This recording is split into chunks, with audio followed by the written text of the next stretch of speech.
Oi, gente, tudo bem? Estamos aqui hoje com a Isabel Veloso, uma influenciadora de 18 anos que comoveu todo o Brasil no início do ano, quando ela compartilhou nas redes sociais que vive com um câncer terminal e vem compartilhando um pouco do seu tratamento, do seu dia a dia aí nas redes sociais.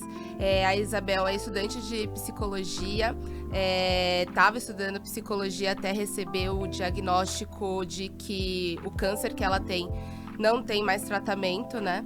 Então, eu queria agradecer, Isabel, por você ter aceitado o nosso convite, por ter topado essa conversa e falar um pouquinho mais sobre o seu dia a dia, sobre o seu diagnóstico e a sua rotina.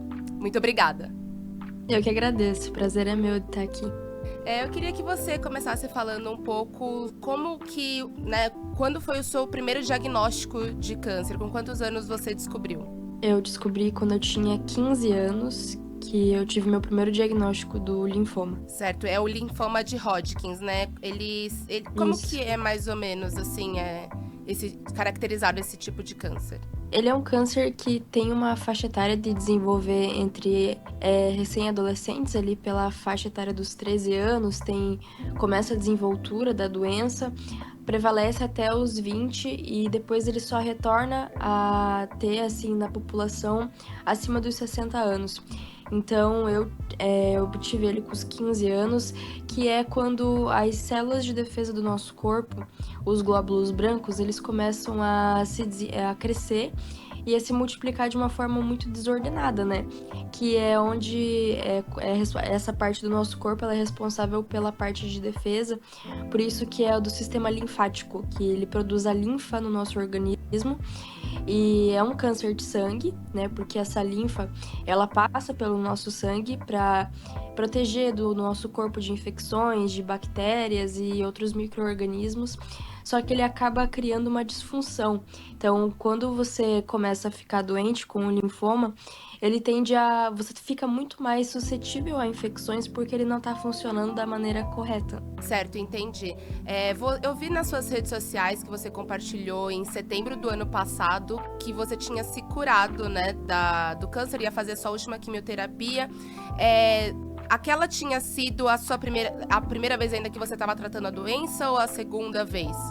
Não, já era a terceira vez, quarta, bem dizer, porque eu fiz o primeiro tratamento final ali de 2021, quando eu descobri, fiz o outro tratamento em abril, maio de 2022 e comecei em 2022 também outro tratamento, que foi daí o que iniciou meu transplante, a imunoterapia. Aí depois, em 2022 ainda, eu fiz o transplante de medula óssea.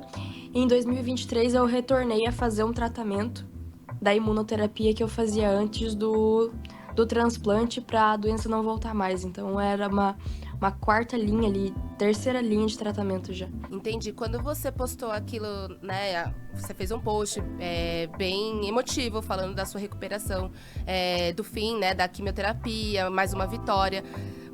Mesmo você já tendo passado por isso outras vezes, você imaginava que teria que passar por isso outra vez, tão próximo assim, que foi quando voltou agora? Não. Eu sempre tive muito medo de que a doença fosse voltar. E quando eu comecei a sentir de novo os sintomas da doença, eu já imaginava que eu estava doente, até porque eu já sabia como que eram os sintomas, como que era viver com a doença antes de eu descobrir ela, né? Então eu já tinha um conhecimento do meu corpo, o que estava acontecendo. Mas eu demorei um bom tempo, assim, para assimilar tudo dessa volta, né? Da volta dos meus sintomas e eu senti muito medo.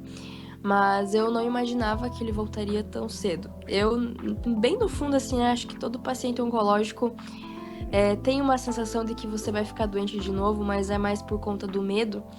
E esse medo, assim, ele tomou conta da minha vida quando eu percebi que eu estava doente de novo. Quando você teve essa percepção de que estava doente de novo, você entrou meio que assim numa negação ou não quis voltar ao médico? Passou alguma coisa desse tipo pela sua cabeça? Sim, eu não queria. Foi ali que foi me oferecido o último tratamento que eu fiz, né? E que tinha disponível para mim. mas eu não queria fazer ele, tanto que parece que eu tive que entrar na justiça para conseguir a medicação, mas parece que todo o processo ali jurídico foi bem burocrático justamente por eu não querer, sabe? Então eu não queria de todo custo. E na verdade eu já lidava com essa questão de não querer tratamento desde que eu fazia o tratamento lá atrás, mas não que eu não queria o tratamento, né? É que era muito cansativo, sabe?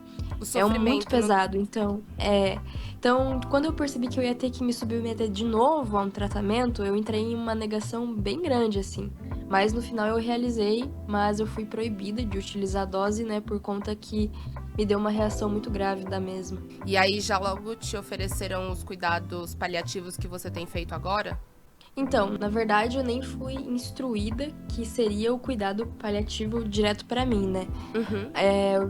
Eu sabia mais ou menos o que que era um cuidado paliativo, mas eu tinha na minha cabeça, assim, que era uma coisa pra morte, sabe? E então, assim, eu nunca fui avisada que meu tratamento era um tratamento paliativo.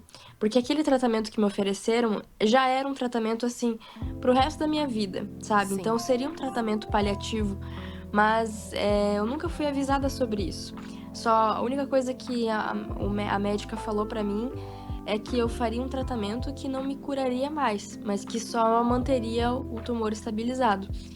Então eu fui atrás de saber o que que eram os cuidados paliativos e procurar alguém que fornecesse esses cuidados paliativos na medicina, mas assim, eu nunca fui informada, tanto que na consulta, antes de eu fazer a dose da medicação, na consulta que eu descobri que o tumor tinha voltado, eu questionei se eu não podia ir para os cuidados paliativos, né? E a médica falou pra mim que não, que eu era muito nova, que eu não tinha por que ir para um cuidado paliativo, sendo que o meu tratamento já era um paliativo, né? Quando você teve essa, quando você fez essa pergunta para a médica, foi justamente pelo cansaço, né, de todo o tratamento, né, de locomoção que tem que ter, enfim, mas também pela dor que você sentia? Sim, sim, porque eu já tinha essa ideia na minha cabeça. Quando eu terminei o meu tratamento ali em 2023, eu lembro que eu falei pra minha família, eu já estava com o Lucas também, de que se algum dia voltasse o meu câncer, enfim, eu não queria tratar, eu queria só cuidar da minha dor, porque eu sinto dor, quer dizer, sentia dor quando eu não tinha a doença Uhum. e sinto dor agora que a doença está estabilizada como sequela. Então, assim, me incomodava muito, mesmo quando eu não tinha a doença, sabe? E eu sempre falava pra minha família que eu não ia querer tratar de novo, porque é muito sofrimento. Porque eu falava, eu sei que eu vou morrer se eu tentar tratar de novo. E foi justamente o que quase aconteceu, né? Na aplicação ali que eu decidi fazer pela minha família ali e pelo Lucas do meu último tratamento, eu quase morri depois da aplicação por conta que desencadeou neuropatia crônica essa medicação. Sim, quando você teve todas essas sequelas, né, desse último tratamento e aí a fala da médica, né, de que seria talvez a opção ir para os cuidados paliativos, você sempre teve assim muito leve com a sua decisão ou nesse período quando veio assim mais certeiro o diagnóstico e de que estava mais agressivo, você em algum momento questionou algumas coisas, Deus, enfim? Não, eu nunca consegui questionar a Deus desde que eu fui diagnosticada e no decorrer do meu tratamento também. A única coisa que eu questionava era a mim mesma, porque depois eu soube que o que desencadeou a minha doença foi o meu emocional. Claro que o câncer ele é uma coisa genética, né? Mas tem algumas coisas que tendem a desencadear a doença, principalmente quem tem histórico ou tendência familiar. Então, assim, eu acabei desencadeando a minha doença com uma influência muito grande no meu emocional. Quando eu queria questionar, eu não conseguia questionar a Deus, eu só me questionava. Eu questionava, meu Deus, como que eu consegui chegar nesse estado, sabe? Porque sempre que eu tenho uma recaída emocional, por exemplo, com a minha ansiedade ou com alguns sintomas depressivos, os sintomas da doença ou a própria doença em si tendem a aparecer muito, sabe? Então, a minha revolta foi comigo mesma, não foi nem com Deus. Entendi. Nesse processo, você falou da sua família, que você tentou fazer o tratamento por conta da sua família, do seu namorado. Nesse tempo, assim, eles foram fundamentais, assim, no seu tratamento? Em algum momento você estava namorando, né? Na época, hoje você tá casada. Mas você chegou a pensar que isso poderia afetar seu relacionamento de alguma forma? Quando eu comecei a namorar com o Lucas, eu tinha muito medo de que eu nunca arrumasse alguém ou que ele não quisesse se relacionar comigo, justamente por eu, né, quando eu fazia ali o meu tratamento na época, que foi depois do transplante, eu tava em remissão da doença, mas eu fazia o tratamento, né? Eu falava pra ele que eu tinha muito medo e ele aceitou a situação mesmo sabendo do meu histórico. E ele falou que ele ia se relacionar comigo porque ele me amava. Então, pra ele, por ele me amar, a doença não seria um problema, mas seria um motivo pra gente crescer junto. Então, isso me tranquilizou muito. Me tranquilizou também quando a doença voltou. Mas quando voltou a doença foi um período um pouco diferente. Não era nem medo que ele me deixasse, mas quando a doença voltou, eu sofri um choque assim emocional muito grande, que quando eu me olhava no espelho e sentia, né, imaginava que tinha um tumor dentro de mim, eu sentia nojo de mim mesma. Foi um período assim um pouco complicado até eu aceitar e aprender a lidar. Então, na minha cabeça, ele também tinha nojo de mim. Então, eu achava muito estranho quando ele via. Isso eu nunca abri assim pra ninguém, mas eu achava muito estranho quando ele vinha me abraçar, quando me beijava, ou enfim, demonstrava um carinho, porque na minha cabeça era pra ele ter nojo de mim, porque tinha um tumor crescendo. Então, assim, pra mim aceitar isso foi um pouco difícil, né? Porque eu sentia nojo, não ele. Então, eu criei isso na minha cabeça, sabe? Depois que eu entendi que não era culpa minha, que não tinha por que sentir nojo, assim, aí tranquilizou e passou, né? Mas a minha família ali e o Lucas foram fundamentais nisso pra mim entender que não era culpa minha, sabe? Entendi. Então, ao contrário do que você imaginou, ele foi realmente seu porto Sim, seguro nessa sim. fase. Bom, você começou, né? A gente chegou até você, porque, claro, você começou a compartilhar a sua história nas redes sociais. E o que fez você, assim, decidir compartilhar, mostrar a sua luta, mostrar seu tratamento também, abrir sua intimidade, seu casamento, seu relacionamento, sua família nas redes sociais? O que te motivou, assim? Então, quando eu fui diagnosticada, até bem antes, eu tinha uma vida assim com Deus e eu compartilhava tudo assim, meus devocionais, aquilo que eu estudava a Bíblia, né? Então, o que eu aprendi em tal estudo, isso no meu Instagram. E depois que eu descobri a doença, eu comecei a compartilhar tanto no Instagram como no TikTok, minha vida com a doença. Só que no TikTok, assim, eu transparecia mais um humor, sabe? Eu tenho uma coisa que eu lido com os meus problemas brincando com a situação. Então, até a biografia do meu TikTok era assim, né? Que eu lidava com os meus problemas fazendo piada e eu viralizei na internet por fazer piada com a doença, mas assim, ninguém me acompanhava, era só um vídeo que viralizou, alguns e tal, e ninguém me acompanhava assim de muito, sabe? Mas depois ali que a minha doença voltou, que assim foi um período bem de drama assim na minha vida emocional, foi um período que eu transpareci isso no TikTok de uma forma negativa também. E foi a própria internet assim que era uma forma de eu desabafar, então eu também foi desabafando na internet que eu aprendi a lidar com a situação, Como um porque diário ali mesmo. como um diário. E como pessoas começaram a me acompanhar e a ver a minha história. Então aquilo ali me consolava porque eu recebia muitos comentários de pessoas que também passavam pelo mesmo, sabe? Hoje você não se arrepende, você gosta de continua compartilhando, gosta de continuar compartilhando sua vida nas redes sociais, porque assim, mesmo eu vejo também que você recebe muitas críticas duras, né, de gente querendo se intrometer no seu tratamento e de pessoas questionando o seu diagnóstico. quando você lê essas mensagens, você se arrepende de alguma forma, se incomoda, te entristece? O que você sente? No começo, sim. Tem alguns comentários que eu fico bem chateada, sabe? Mas depois eu fui aprendendo que quando alguém não quer acreditar, o próprio laboratório que fez o diagnóstico pode se retratar para essa pessoa, mas a pessoa não vai acreditar. Então eu parei de medir esforços para que as pessoas acreditassem e comecei a medir esforços para aqueles que acreditam, sabe, em mim.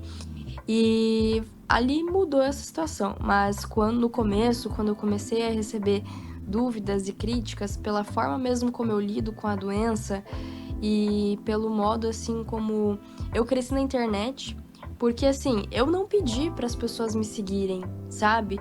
Até algumas pessoas questionam por que então todo mundo que tem câncer não viraliza e só essa moça viralizou. Só que eu não pedi para as pessoas me seguirem, sabe? Eu só era alguém que compartilhava as coisas na internet e viralizei na internet. Mas nunca foi intencional, sabe? Sempre foi uma coisa assim bem minha e neutra, sabe? Então assim, eu não pedi para ser reconhecida, mas me reconheceram. E a partir do momento que eu vi que me reconheceram, eu tornei a luta de outras pessoas que se mostram com a doença, não só com o câncer, mas com outras doenças, também uma luta minha. Então, o motivo ali do meu Instagram, das minhas redes sociais, é justamente eu fazer um movimento onde as pessoas que lidam com diagnósticos saibam lidar com a situação, mesmo quando tudo parece um tormento, sabe? Mas foi um processo, assim, bem complicado. É que eu acho que muitas pessoas talvez se incomodem com o fato de você falar de uma forma leve, talvez até bem forte, né? Você se coloca muito forte, assim, no que você acredita, quando você fala também do seu tratamento, que quando você não queria, você já estava muito decidida. Talvez as pessoas achem que quem recebe o diagnóstico de câncer terminal tem que estar só numa cama, né? Esperando realmente a hora chegar, assim. Você vê um pouco assim também? Sim, o pessoal vê isso, né? E eu também achava que... Ai, calma aí, caiu minha câmera. Eu também achava que era assim, até saber o que era o cuidado paliativo. Eu só não tô numa cama hoje, na verdade, já fechou o tempo de diagnóstico de morte que me deram. Exatamente no começo desse mês, fez 6 meses.